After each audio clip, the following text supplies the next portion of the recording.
In today's podcast episode, I'm talking to my good friend Whitney, and you are going to love this conversation. We had so much fun recording, and Whitney shared so much great advice for freelancers that might struggle with time management, with daily routine, with staying creative when you work from home. I know I still struggle with these things a lot, and Whitney had so much great advice to share. She also has a really inspiring story of how she got into freelancing, so you're gonna love that. Now, a little bit about Whitney. She's based in Atlanta, so you might have seen her at one of our Freelance Unlocked events, and she's a freelance copywriter that works with entrepreneurs and small to mid-sized businesses. So if you ever need someone to write blog posts, to do email copy, or to write website copy, be sure to reach out to Whitney. All her info is going to be in the show notes. Lastly, before we get in, I want to tell you about something very exciting happening on July 15th.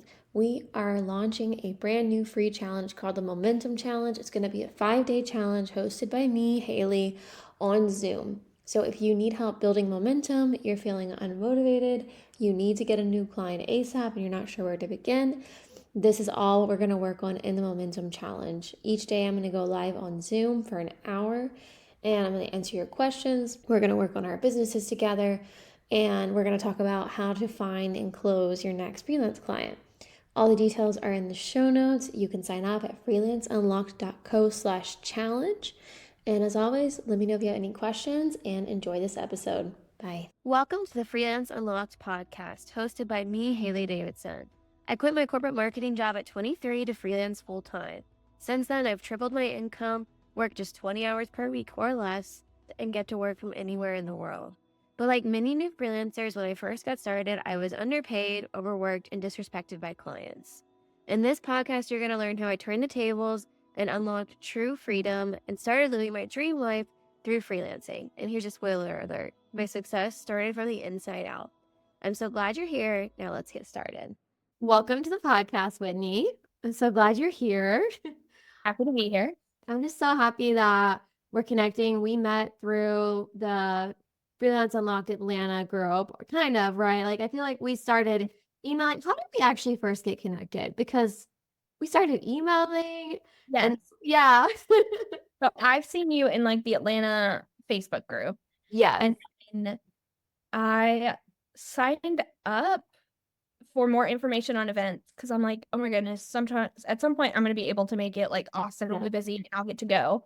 And just hadn't. But I got your marketing emails, and there was one email, and it like, I resonated with it. And I'm one of those people that like email marketing, especially with like, I know it's people behind it, like that doesn't scare me to respond to. So I think I just kind of like introduced myself, and then we just started chatting from there. Yeah, I think you're right. It's so fun, like having our meetups in Atlanta. For anyone who doesn't know, we do Freelance Unlocked, like meetups for freelancers in Atlanta.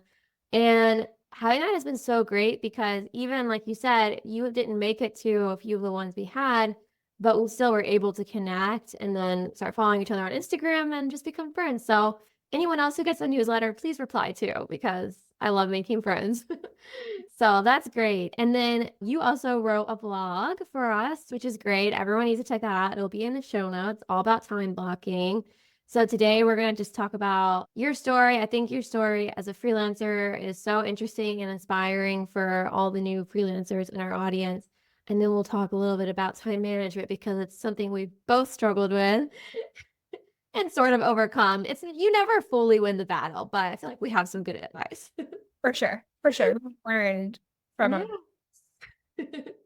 So do you want to just jump in by telling everyone about yourself and kind of how you got into freelancing and your freelance story? Totally. So who I am right now, I am a website copywriter and blog writer, and I do some email newsletters as well, mostly for small to medium businesses, women-owned service providers. But how I got started, interesting. So I was telling Haley, and this is very candid. I was in a long-term relationship. We broke up. At this point, this was like 5 or 6 years ago. And I had some extra time on my hands. And I was kind of bored at my job. It's kind of blah. But I got my master's degree. I wanted to keep learning. I wanted to keep doing. And the best way I know that I learn is through doing things, not just reading about it, doing it. So I saw a post on one of the like marketing and communication groups I'm in. It could have even been the Atlanta one. And it was someone kind of looking for just a new social media person, marketer, manager, something like that. And I was like, I mean, hey, like I do that at my 9 to 5. Why Mhm. couldn't I do that on the side? Make a couple $100 a month, and that'll do something with my time. And from that, it turned into any stranger that I met and they asked me what I did. I just mentioned, threw it in that I did it. And somehow, slowly, I met a guy who had a book and he needed help marketing. Mm. And I met people that own agencies. And it kind of just turned into this, hi, I'm Whitney, and I will do anything you need marketing related, We've which all been was, there. yeah, Any client you can get. Yeah. yeah, that was lovely for like a few years. I definitely got my feet wet and everything. Learned I am absolutely horrible at design. I do not need to touch a graphic. Canva, while she is friendly, she is not my friend. So from there, I started white labeling with more agencies, and specifically marketing in like probably more like digital marketing agencies. And I kind of realized like, oh, I love copywriting. Like I love writing websites. I was writing a lot of sales pages, landing pages, blogs. I was like, wow, like I love doing this. And then it kind of made sense because I've always loved to read. Writing's always been my favorite thing to do. And I was like, why didn't I think about this before? Like that's what I enjoyed doing the most. So I started doing that. Anyways, jump a couple years ahead. COVID, things were getting bad at my corporate job. I think Haley and I kind of have a similar story. The Mm. business was getting sold. My role was going to have to change. I was already dribbling in too much operational stuff, anyways. Wow. But I was like, I got to go. So I just kind of started telling myself and telling my family, like, hey, at the end of this year, I'm going to start working for myself. And that happened at the end of 2021. I think after time, I told enough of my family that they thought that I wasn't like losing my mind. And I also convinced myself that I was going to do it after I said it that many times that I ended up doing it. And since then, I've been working full time for myself, mostly doing website copy and blog writing for those small to medium businesses. That's amazing. I love your story so much. It's one of the reasons I wanted to have you on here because everyone thinks that when they start freelancing, they need to have like, I'm going to do exactly this. I need to have my niche. I need to know what I want to do. And the truth is that most creative people and most marketing people, we got into this field because everything is interesting to us. And when we work in corporate, usually like it's very hard to be a copywriter in corporate. Usually when you work in corporate, you're doing everything. So of course you didn't know what you wanted to do yet. It might seem obvious now that you wanted to be a copywriter, but it takes time to figure out what you actually want to do. So if someone was like new to freelancing, would you tell them like just try it every day? Like you don't need to have it figured out. Oh, beyond, because you don't know half of what you think you know. Mhm. And there's always, especially now, I feel like the things in service provider world are get more niche by the day. Like back when I started, there was just VAs, and now there's tech VAs, there's OBMs. Like there's so many niches to it. And yes, we need all those niches and like those like very specific of like what they're touching, but you don't know that unless you start off as a general VA of like where you want to go, just as like a rough example. Yeah, that's so true. And like I always tell people too, you can't just sit down and think about what you want. You have to go out and experience stuff. For So you sure. still have to do social media to learn that. Maybe you didn't like it. I had to do I did social media, I did everything, and it all makes things a lot more clear. Like dating, you have to date all these terrible people For sure. to know the kind of person that you want to be with, right? Yes. Definitely, I definitely did that for sure. So how is the transition from your 9 to 5 to freelance? Like when you quit, one, how did you know it was time to quit? And two, like tell me a little bit more about the context. Like, did you already have clients lined up or did you just jump in head first? Tell me more about that transition. That's such a good question. I feel like for me, I had a very interesting experience. So my mother had like a brain disease. So I was one of her like primary caregivers. and she did around the clock care. So I was already working from home like a little pre-COVID. So I was doing that. And then I was working my 9 to 5 from home. And then like once the day was over, she was taken care of and everything, I would jump into that. And after she passed, I kind of realized, oh my goodness, I feel like I already have too much time on my hands. And as a person, I don't know necessarily if I have ADHD, but I connect with a lot of the symptoms, which women it's hard to anyways, but are like hard to get diagnosed or anything anyways. But I felt like I had too much time on my hands already. So I was a little scared to jump in full time, and I was kind of scared to kind of let go of what I thought was supposed to be my route because I mean, nobody I knew at that time had a business like Mhm. and was full time doing it. And if they did, it was someone whose like dad owned a business and then they took it over. So like it was already successful. I didn't know how to start a business. I didn't even know how to file for an LLC. I was terrified to do that. It took me 2 seconds. Like, why was I scared of that? Because it always sounds harder than it is. It's intimidating. Exactly. Yeah. Literally. So I was a little terrified to do that. But things just got kind of bad. I was seeing my therapist and she was just like, Whitney, like you either need to find a new job or you just need to do it. Yeah. You just need to do it. So I just was like, you know what? Screw it. Like I have enough clients right now that'll hold me down. And guess what? Like if something pops off, I can always go back. I can find another job. There's no sense of just being miserable. Life is too short. Like I literally just saw that for myself. It's too short to be Yeah. miserable. And I Wow. spent way too much time in school to not like what I do every day. Thank you for sharing that. I think it's so relatable. Like many people that I've met who started freelancing, it's hard to make that pivot. And for a lot of people, they made the pivot because something big happened in their life. Sometimes to make a change, we have to reach that point. Like I went through serious health issues and a lot of it triggered by the stress from my 9 to 5, a lot of it just other health issues. And I saw how short life could be too.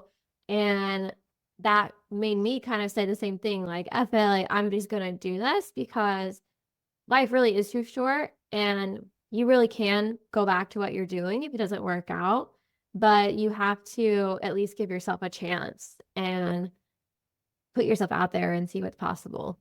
Exactly. I just kept telling myself, and I was telling he's now my husband. At that point, we were still boyfriend and girlfriend. Oh, Like, this is the only chance I could do that. Because at this point, we were already kind of talking about marriage and like mm, the future and stuff. So I was like, if we want to buy a house or we want to eventually down the road have kids, I would rather kind of be either more solidified or just kind of know because I'm not going to be able to go back and transition, I don't think. Or I personally would have a harder time doing that. yeah. It would be a But lot harder when you have all those responsibilities. Yeah. I'm so glad I did it when I was 22 when I started. So I was really like, you know what? Like if I'm gonna make mess up, I might as well do it at 22 and just jump in. And I think it's amazing that you were able to take the leap and do that. And now look where you're at. You're yeah, married, you got the life you wanted, and you also have the business, and it worked out. So that's awesome. I've heard some people when business doesn't go as planned that they almost wish that they waited a little bit. But Mm, I am almost kind of not upset with myself because it's all in perfect timing, right? But like, I'm kind of sad I didn't do it sooner. Like, yeah. why not? Yeah, because I think, what would you say to someone who thinks like, who is in that moment struggling to decide if they're going to jump in? How would you, what advice would you give them? Because I think a lot of people, the excuses I hear are, I need more experience or I need more time to build up my client base before I quit. But yeah, how would you advise that person? I mean, definitely make sure I'm going to give good advice here. We're not going to jump all in. Make sure you can pay your bills, first of all. Oh, 100%. Don't be irresponsible. Yeah, No one whatever take that away. that means. If that means like clients and also like make sure like if things go sideways with clients or like they need a little bit more time paying you or don't book in time or like whatever that kind of looks like for your business, like make sure you're set up, whatever that looks like, whether that's saving in clients, etc. But I mean, really, it just comes down to I feel like I was searching for a lot of external validation. Mm. I am such a people pleaser and I want to make like the others around me happy and like my family happy. I feel like I was searching for a lot of that, but while they weren't negative, I think they just thought I was going through something. So I kind of was, but they let me do me. My family felt that way too. They're like, "Are you okay?" So, like, are you good? And it's like, yeah, I just want to try something different. I think definitely just have time with yourself. Like as you're reflecting, as you're just sitting down, visualize with yourself, like what does that look like? What does this be? If you're religious, pray, take that time and really just reflect on what you want. And honestly, I'm a big believer in as long as your bill's paid, there's no time like the present. Yeah. I think that is true. There is no time like the present. You can always be in a better situation. You can always have more clients. You can always have more savings. So I think your advice is great. For me, I had maybe two clients that were kind of paying me monthly. They weren't in a contract on retainer. I wish I had done that.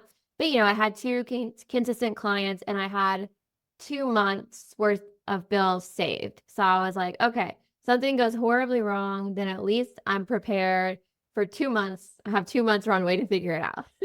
And I used that money, because when it started, it was really hard and unpredictable. But I am so glad I took the leap when I did, because then I was able to build the business. So I don't know. Just do it. So I tell Yeah, people.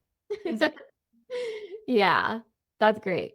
Okay, so now tell me a little bit more about today, like so people can understand. I know you do website copywriting. I know you work with small and medium businesses, but maybe you could give an example of like what is your day to day like? What kind of clients specifically are you working with? And maybe if there's an example of a recent project you want to talk about. Yeah. Yeah. So since I do blogs and website copy, I obviously one's more content, one's more copy. Mhm. So I kind of take two different angles of those. Because I feel like while they're related, they're also very separate. And that's like kind of a hot topic in the copywriter community. I'm sure you know as like an SEO person, like they're 100%. hot topic since others, but that's kind of my take on it. So usually I have like a blog week and then I have a website week and then I have a blog week and a website week. And just kind of depending on like how business is, what clients I have more of, etc. Sometimes I have like 3 blog weeks back to back. It kind of just depends. But Mhm. that's usually where I like to keep it. So that way, Monday I wake up, I'm like, okay, it's a blog week or it's a website copy week. This is Mhm. what I need to be thinking about. This is who I need to do. This is what I need, projects I need to start preparing for, projects I need to wrap up and edit, anything like that. So that's kind of where my very overall strategy is and Mhm. what I found works best for me. Because trust me, I have tried everything. Yeah, you've been doing this for a while, so I believe you. Yeah. Do you have clients on retainer or do you mostly book on a project by project basis? Yeah, so my website copy is a project by project. My blogs are on retainer. So Honest. when I first kind of started, I thought like, okay, if I'm a copywriter, I have to do like projects only. And I'd only done like ever a bunch of retainers. And Mm. the grass ain't always greener on the other side. So I have found that the best that works for me is retainers to have those ongoing relationships with people and then the bigger projects as well with website copy. I feel the same way with SEO because there are SEO projects. A lot of SEO work is done on retainer, which is awesome. But that was a struggle I went through too. Because sometimes with projects, you can sort of charge more or there's different benefits. I like having my bills paid with my retainers. And then if Yeah. I want to, or there's the opportunity, get a little extra money and from a project, bring on that extra client. And it's also a good way to have variety in your routine because I know I was hesitant to do retainers because I thought I would get bored, but you'll never get bored of just being able to pay your bills every month. No, I literally have mine structured the same way. My retainer money is my bill money, and my Yeah. project is my fun money. I love that. If it's the busy month, then I just don't take on any projects that month, and I'm booked out. Yes, And same. that is another hot take too. Booked out looks different for everybody. So just because someone says they're booked out for 3 months doesn't mean that they're more. I love that. Yeah. Go ahead. What were you gonna say? I've had to learn that. I used to beat myself up very hard about that. Well, yeah, tell me more about that because I know, especially in the copywriting world, I see a lot of that with copywriters I follow on Instagram. Oh, I'm booked out or whatever. And I think I have the impression that means, oh, you must have a bunch of clients. But maybe sometimes that means something different. Yeah, no. So I mean, one thing that I've had to learn, and sometimes I have to like tell myself too, but as I'm like doom scrolling on Instagram when life doesn't look like I think it should, which thankfully isn't as much anymore, but it does happen sometimes. It's a reminder that booked out looks different for everybody. Everybody has different responsibilities, everybody has different sales goals, and everybody just has different bills to pay. So maybe they're going on vacation, so they can't take an extra project, so they're booked out, or maybe they just have a busy summer. Like, whatever that kind of looks like, don't let it impact how you're running your own business. Yeah. I mean, that's the benefit of freelancing, right? Like you determine what your schedule looks like, what your booked out looks like. Yeah, I kind of use that phrase all the time. Actually, this is a good topic because I will tell people, oh, yeah, I'm at capacity. But that doesn't really mean anything, especially because I mean, I have contractors, but for me, it just means I don't feel like taking any more clients on. I want to just chill for a minute, work with my retainer clients, and then we kind of open the doors to more clients later. So, one other question I think people will be interested in because everyone asks, how do you find your clients today? What are the kind of strategies that you use, whether it's on monthly basis, if you have any sales routines, or just in general, how you find clients? Oh my goodness. So I am still trying to perfect this, but I Mm. have found that most of my favorite clients come to me from referrals from other service providers, whether that's my website designer friends referring website copy projects to me, or just another friend with a business says like, hey, my friend needs this because they're people like me. I like their friends, or the client they're working with already. So it kind of just works out. Yeah. I think really the best thing that I've done is just make a lot of friends on the internet. Or, And it seems like it goes nowhere at first. But honestly, you shouldn't do it with a mind of making sales. Do it with the mind of making friends, because yuck. mhm, But I found that that has paid off yeah. a lot. And I mean, I always try to refer my friends out to you. I have a referral list that I send to all my clients in case they need it for the future. So I think that has been my best way. Also, some other things that I watch are Facebook groups, Instagram, obviously posting on there. I've started dabbling in TikTok, but I've heard a lot of people have success on TikTok with finding clients. And then I've also heard a lot of people have success with like Upwork and stuff. Mhm. I made an account, but that kind of stressed me out. So I got out. It was kind of like Indeed on steroids. And Oh, yeah. I had to go.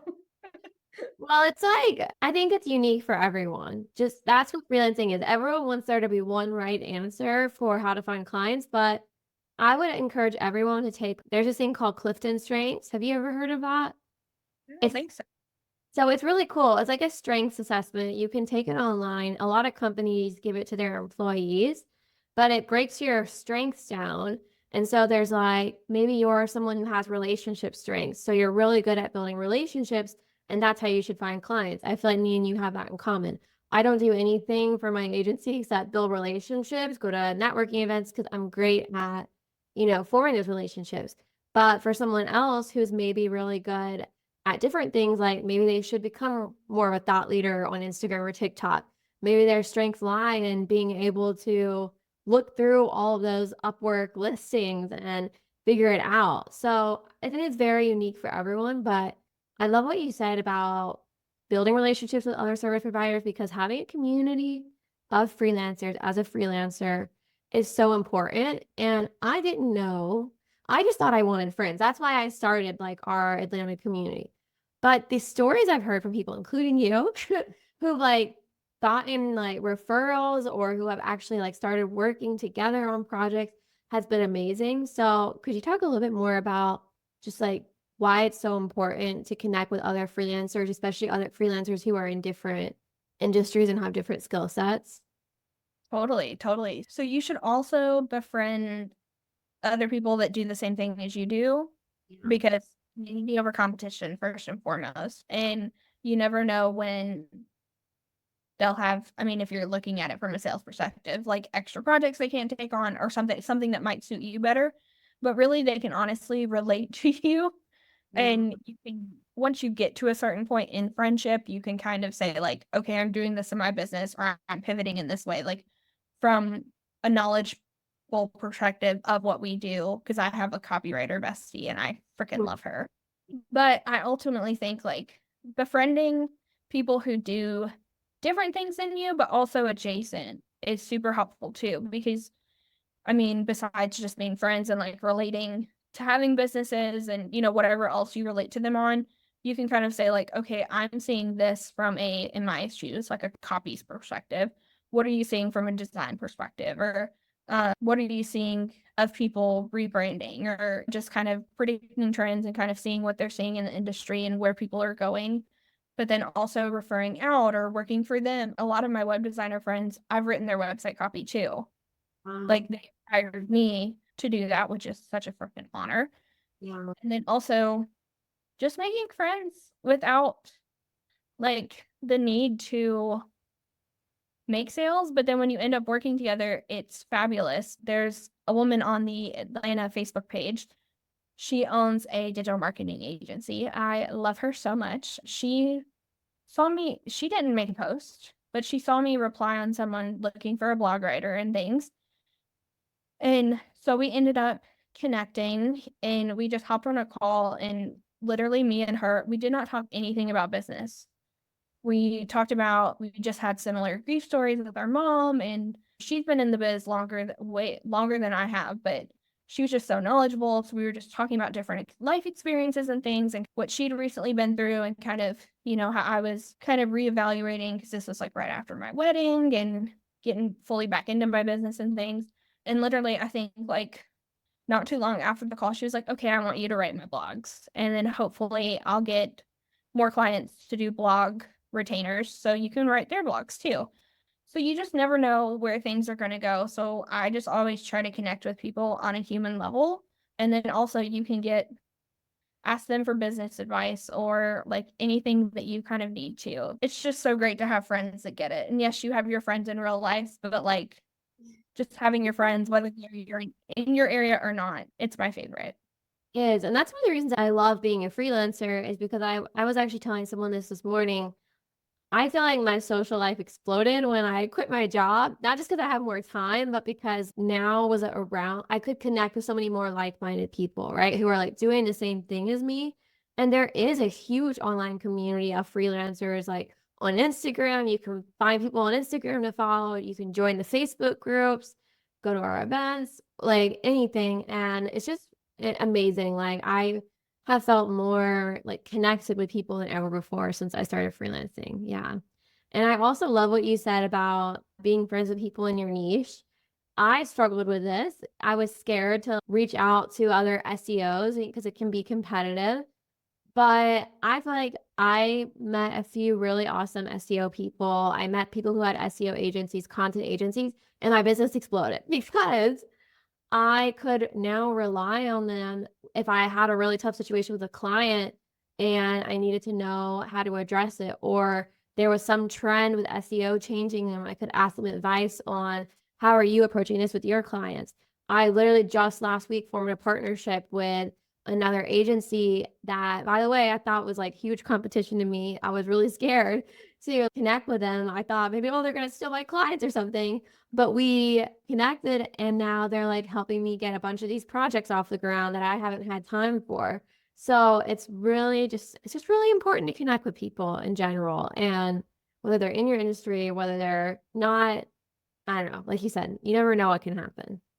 Yes. And I think everybody's business, regardless of what you do, whether you own a service-based business, product-based business, anything, everybody has different business stories, different experiences. One of my photography clients, oh my gosh, I think I've learned more from her than I've actually done work for her. And I've done That's amazing.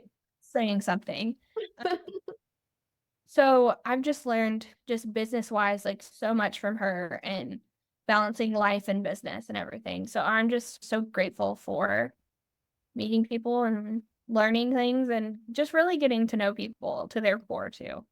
And that's important too, like even with your clients, like you said, you've gained so much from that relationship.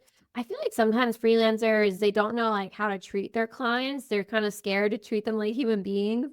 And like, no, you need to be empathetic and just be a human. I always say that when I'm coaching people on how to do discovery calls. I'm like, literally just be a human. Ask them what they want, ask them what's stressing them out, ask them what they need.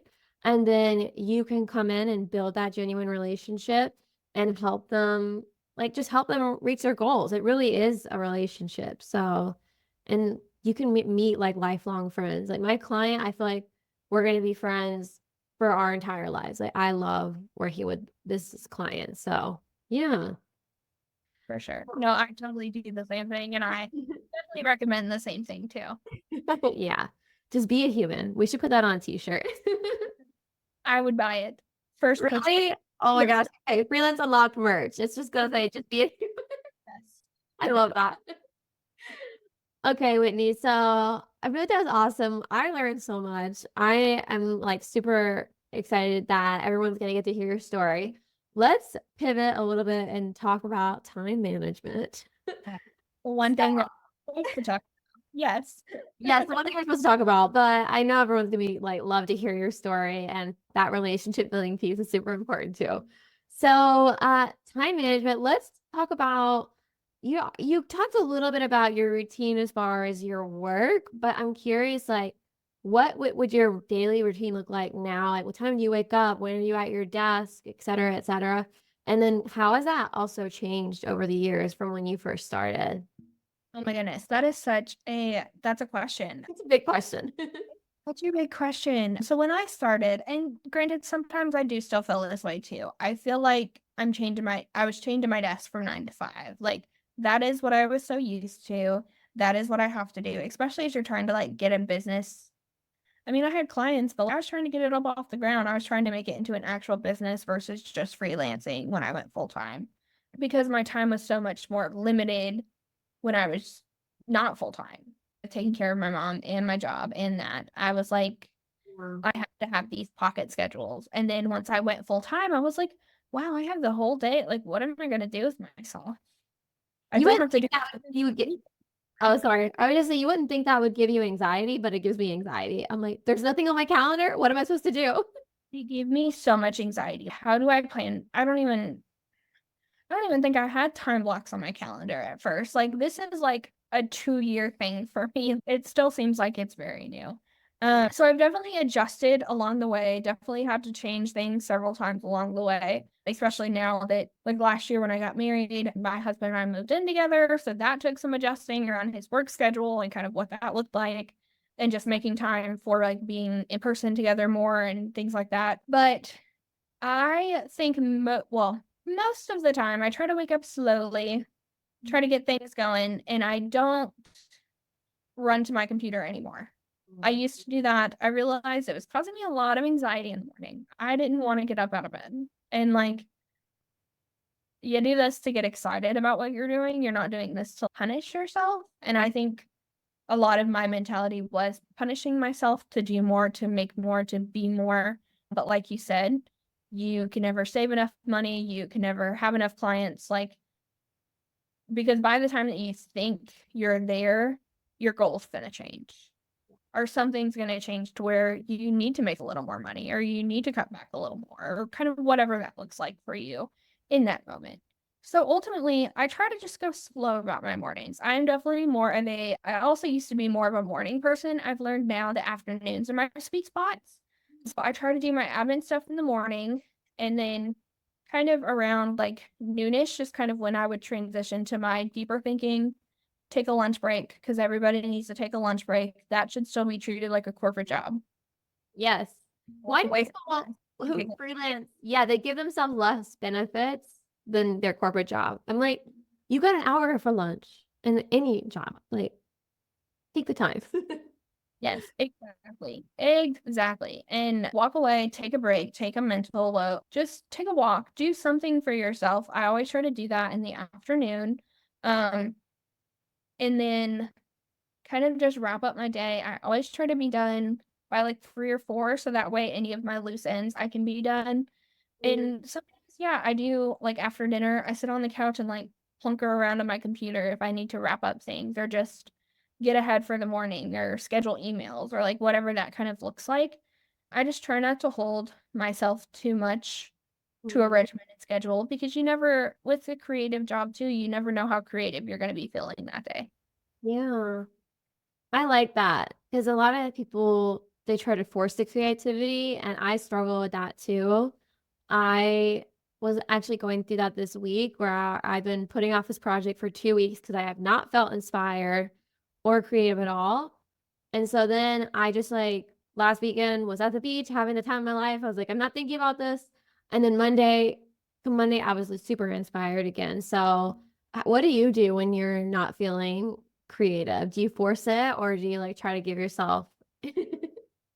That answer has also changed. I used to force it because I am such like, if I tell you I'm going to have something to you, I'm going to have it to you. But now I've kind of learned like we're all human, and most of my clients, they're like solopreneurs too.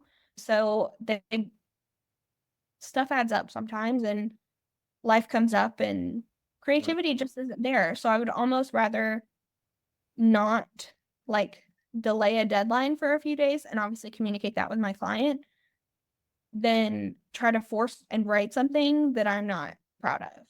Mm. I realized that I was doing that just to kind of get things out the door. And I wasn't really proud of my work anymore. Like it kind of just felt like I was checking boxes rather than loving what I was doing, just to say that I'm at a deadline. And it's like those deadlines are arbitrary and I set them for myself. So like why does that matter? Yeah, how did you get over the anxiety of pushing back deadlines? Because I think a lot of people struggle with that, and I did too at first. But I always say we're not doctors, we're creatives. So the world's not gonna end if no one's gonna die if we're late. But how did you overcome it? Just practice. For sure. So I studied PR. So my favorite saying is like, this is PR, not the ER. Like no one's gonna die. I love that. Really, I heard that all through like undergrad and grad school. So like very much, obviously I had to learn it, especially like owning my own business and like freelancing and stuff. But I mean, honestly, just approaching it as human. I always try to communicate before the deadline, even like a day before, just being, hey, your project's still on my mind. Just I'm still taking notes. Give me a few more days. And normally that all of my clients are like, yeah, I'm super swamped anyways, so, like, I wouldn't have had time to look it over, and it's like, "Okay, great." I Yeah. get that email back of, "Okay, no edits," or, like, one simple edit. That is so much more worth it to me than rewriting the whole thing because even if they don't have a lot of feedback, I'll get it back and I'll be like, "I hate this. I cannot believe what was I thinking?"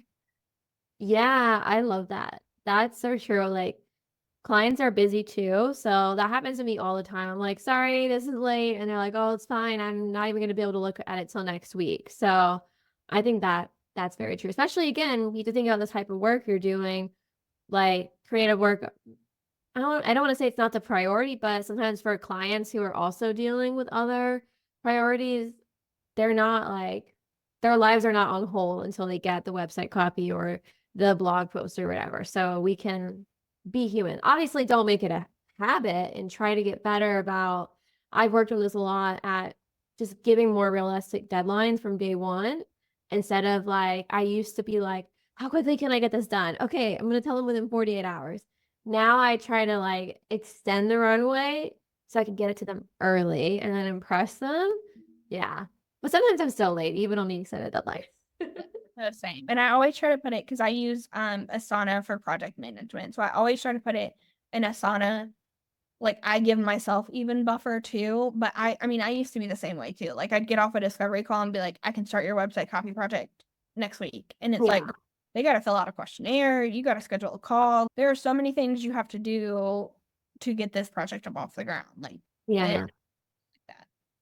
Yeah, and if you want to have like a sustainable business, remember that the goal is not just to survive the day to day. Like we are trying to build sustainable businesses that support our lives And so you can't always be acting like you're in the ER, like rushing from project to project, because that's going to degrade the quality of your work. It's going to stress your clients out. It's going to stress yourself out. So I think taking the non-rushed approach is best. For Yeah. sure. No, It will help a lot with your time management too. your anxiety, believe it or not. You will learn to love what you do again. Yes. Yeah, because when you're always forcing it, it's not fun anymore. When you do have to force the creativity or whatever else. Yeah. And you shouldn't have Sunday scaries when you own your own business and love it. I mean, that's why you started the business. Exactly. Wow. So whenever I feel like the Sunday scare is coming on, or I am feeling that existential dread or the anxiety, to me, that's a signal that I need to reevaluate my priorities, like shuffle work around, say no. Like I take that as you should listen to that and take that as a signal to slow down and figure out what's going wrong. I think a lot of people react to that anxiety like, this just isn't working. I need to quit the business or change everything. But sometimes if you just slow down, you realize I'm actually creating my own anxiety. It's not that big a deal. Do you agree? Yes. Yes, 100%. It's very important to do that. So, maybe let's see what else. The questions that I have for you. Do you have any general time management or productivity tips that you could give people? Yeah, I definitely figure out like what time of day or like what window blocks work best for you. Definitely the Pomodoro method. Love that thing. Set a timer, get things done, walk away from it. Break up your task as much as possible. Sure, you could sit down and write a whole blog, but like, do you want to? Probably not. So find your keywords, do your topic research, outline it, like break things down as much as possible. Even if it's not client facing, make it make sense for your head. Getting things done so that way you have all this work done before you start actually doing the work, whatever that for your business. And then time blocks. Use them. Yes, use them. And if you want to learn more about time blocks, go to the blog because it's very deep dive. That's such a good strategy that changed my life. And I love the Pomodoro technique too, especially as someone that is, when I took my ADHD test, they said you're off the charts. So as someone that struggles with that, it's very important for me to do the Pomodoro method. And like sometimes I even do 15 minutes, then 5 minutes, go walk around, get distracted. But then when that 5 minute timer goes off for my break, I'm sitting back at the computer. Sometimes it's 30 minutes, sometimes it's 50. But I think that technique is so helpful for breaking your work into chunks. Yeah. Do you break your projects down in Asana, or how do you use Asana to manage everything? Are your clients in there? Tell me about the system. Yeah. So no. So I don't have my clients in Asana. That for some reason makes me a little anxious. I do all of just my outward communication with clients through email. We'll have an email chain per like monthly blog or like monthly deliverable. Yeah. Kind of just an ongoing chain for their website, but it's all mostly just for me. So I kind of block it into different phases, and I don't have the free plan anymore because I was like, I have to make this work, and I only really like Asana, so I'm gonna have to pay for it. Try not to have too many monthly subscriptions because those add up quick. But I freaking love it. Like I use the timelines, the start dates, the chunks. I have templates set up so I can just copy either the task templates in my client project, or I have like a project template for my website copy projects to easily like copy when I get a new website copy project. And then I use Zapier to like connect things to like copy the Google Docs and things. It's been a lot of learning. A lot of learning. It's probably still not as optimized as it should be, but it works for me and I love it. Yeah, that's awesome. I love hearing that because we use Monday.com, like because now I have a team and we're doing so many blogs a month that I have to have it there or I'll go crazy. But I love hearing your perspective as a solopreneur because you don't have anyone else in there, right? It's just you. So, but I love hearing that because most people I think listening probably are working by themselves. And I think a lot of us think like, oh, I'll just manage it in my head. And when I was working solo, that's what I did. And I always forgot things. I was always stressed. But putting in the work to set up the project management software, it sounds like has definitely been worth it. Oh, for sure. And I've redone Yeah. it a few times. Probably the worst phase of my life and business is I would put everything in reminders. Um, Oh my God. That gives me anxiety. guys alone, that speaks for itself. Wow. I was miserable, overly miserable. Do not put all of your freelance work into reminders. That is the takeaway. Yeah, Flip phone reminders. if I teach you anything, that is it. What about admin work? Like, do you put that also in Asana or yeah, everything literally is in there? Yeah, so I have everything in there, and I kind of have everything just broken out into different projects. So I Mm, like my business broken down into like operations, marketing, social media. mhm. I think I have a random board too, just of like all my thoughts that I try to go through. Uh, Yeah.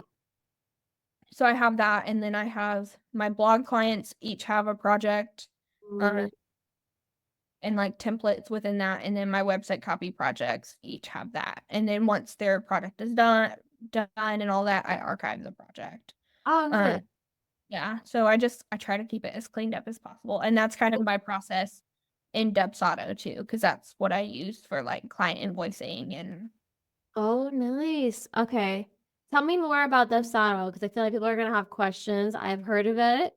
You tell me like why you chose that, how you use it, how does it work into your like simplifying processes as a freelancer?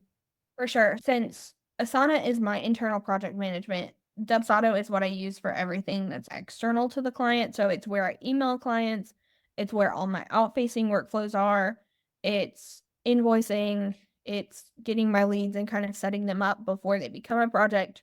Because anything that's not a project isn't in my Asana, because that would be way too much. Yeah.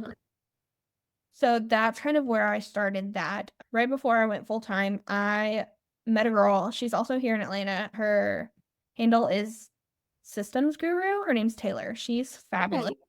Got me like hooked on Dubsado, all the customizations, which is also very overwhelming when you're first starting and you don't even know what a workflow should look like. Yeah. Because I'm still tweaking mine daily. Yeah.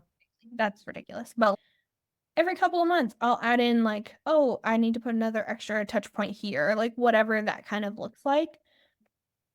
But she introduced me to Dubsado because I knew about Honeybook, but I didn't really like Honeybook at that point. They've become a little bit more like Dubsado. Uh, Yeah. but basically, that just kind of handles all of that for me. So I pop in once a week, kind of make sure everything's working like it's supposed to be working, Yeah. and then send my emails if there's anything that needs to be sent, and then I get out of there. Nice. So do you have like automations in there for client follow-up, like after they get the proposal and onboarding? Yeah, that's amazing. Yeah, so it does most of the legwork there for me, and Yeah, kind of just like keeping everything in one spot. that's That's awesome. the project. I really like it. Very cool. I'm gonna have to look into that because my onboarding is a little disorganized right now. And I send a lot of manual emails. Yeah. I feel that, and that it becomes a lot very quickly. Yeah. That's awesome. Okay, cool. How about boundaries? Let's talk quickly about boundaries. I have a whole episode dedicated to that.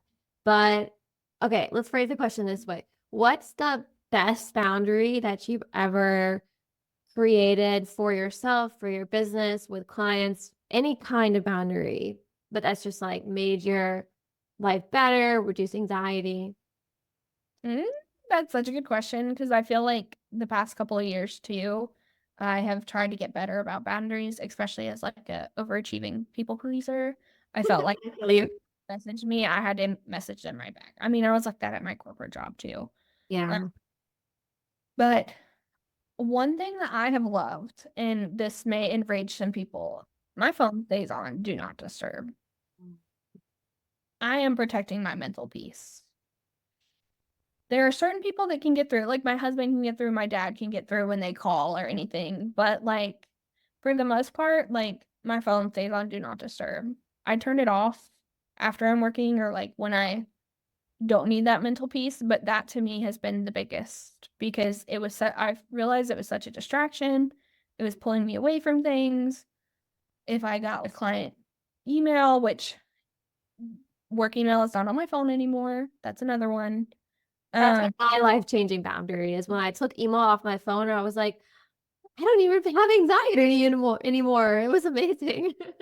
Because it's really the like out of sight, out of mind. And of course you care so much about it and you want to show them that you care, but like no one needs an email back at midnight.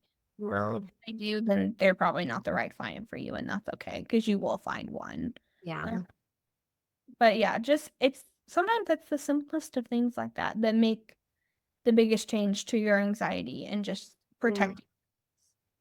Yeah, I think as a freelancer, a lot of the anxiety comes from feeling like there are no boundaries because when we're in the 9 to 5 workplace, it's created for you. Whether even if you're working from home, maybe you have a separate work laptop and you shut that laptop at a certain hour. But when you work for yourself, it can feel suffocating because it's like, I could work at any time. I could answer this email. Like there's no one's setting that boundary for you. So you have to set it yourself. And even the do not disturb, which I do too, and it's hilarious. Everyone makes fun of me for it. All my friends are like, because now you can see that someone has do not disturb one, and I hate that. I know. Everyone's like, yeah, they're like, it's for my mental peace.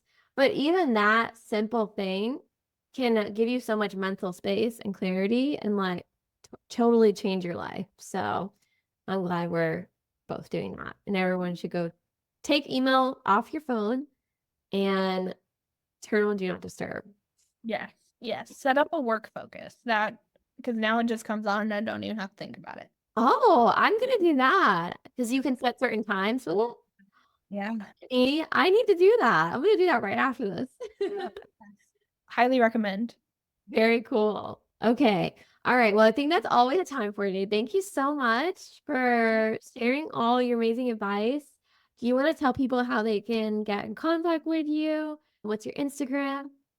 Totally. Thanks for having me. So Yeah. Instagram is at Words with Whitney, all spelled the normal way, Whitney like Whitney Houston. And yeah, I hang out there a lot. So And you can find your website there if anyone has copywriting needs or they want to have a copywriting person to refer clients to. You can find her website. It's wordswithwhitney.co, right? thanks. Yeah. Yeah. And that will all be in the show notes too. So, yeah, thank you so much, Whitney. This was so fun. Thank you. Thank you for having me.